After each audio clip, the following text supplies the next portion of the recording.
I had a severe Instagram addiction. And this video is how I cured my Instagram addiction. I had severe Instagram addiction where I used to scroll onto the Instagram for like 4, even 5 or 6 hours. At the end of the day, I used to just feel crap. My eyes used to hurt. This had to stop. So now I have finally managed to build up a healthy relationship with my Instagram usage that is nearly about 1 hour a day, which I personally consider it as a win. I'm pretty much focusing on Instagram because Instagram and YouTube are the two social media platforms that I use the most. This framework is platform neutral. 5 practical ways that actually worked for me. Step 1 is identifying your phone usage and your social media usage. You can use an app like Action Dash to track all of your app activity. You could do this for around 3 to 5 days. That'll help you to get a better understanding of how much do you use an app throughout the day. So the main idea is to find out the time when you use the social media app like Instagram most, in what time, like 2 to 4 p.m. or maybe before bed like 10 p.m. onwards, or maybe when you're commuting. You just need to identify when you are using the Instagram. So that's how we can get the data of our usage for the social media. Step 2. You need to schedule in the time to use the social media. Like for me, it was Instagram. I scheduled in a particular time when I'll be using the Instagram. So some of the things by which I schedule my Instagram usage is like when committing to the work. When I am already commuting, a time is fixed that I'll be committing from 8 a.m. to 9 a.m. I'll be planning my Instagram usage like 8:15 to 8:30. Or when I am done with my work and need to freshen up my mind, I just go to the Instagram, plan a session for 15 minutes.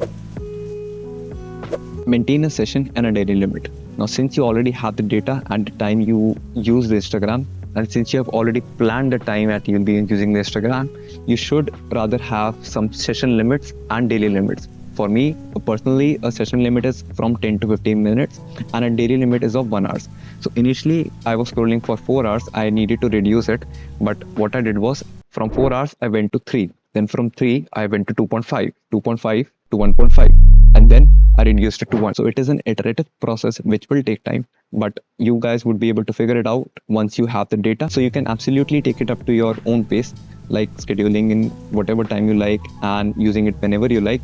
But you need to have a clear goal, some session limit and some daily limit. So by maintaining session and daily limit, you have been able to figure out a time when you'll be able to use the Instagram. You'll be mindfully using the Instagram and you'll be proactively thinking that today I have a goal of keeping my usage under 3 hours or maybe 3.5 hours or 2 hours, whatever your pace is. You just need to take the steps and you will eventually cure this.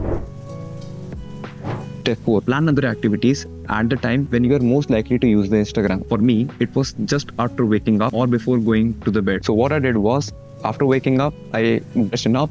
I did not use my phone. I did not turn on the internet. I kept it at airplane mode when I was going to sleep.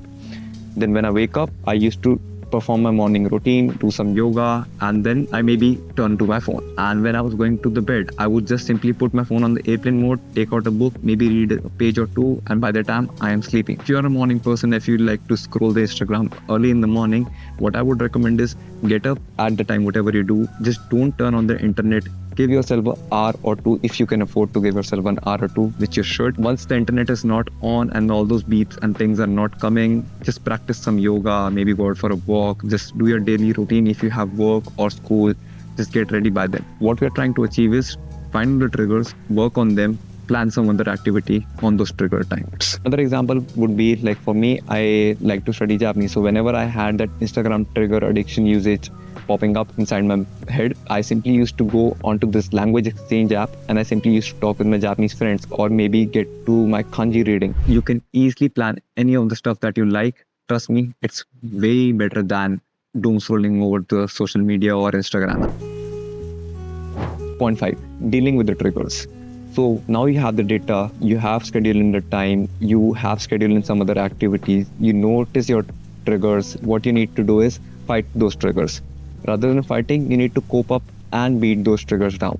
So one of the ways is you can place the app in a different location on your home screen or maybe move away from your home screen. Since your muscle memory is so much used to it, like mine was, I simply used to go scroll to the Instagram tab and used to suddenly watch reels. Second, you could use an app called 1 Second. So I had this muscle memory of opening the app again and again. After even moving the app outside its respective location, so it helps me give that mental reminder that, are you really trying to use this app?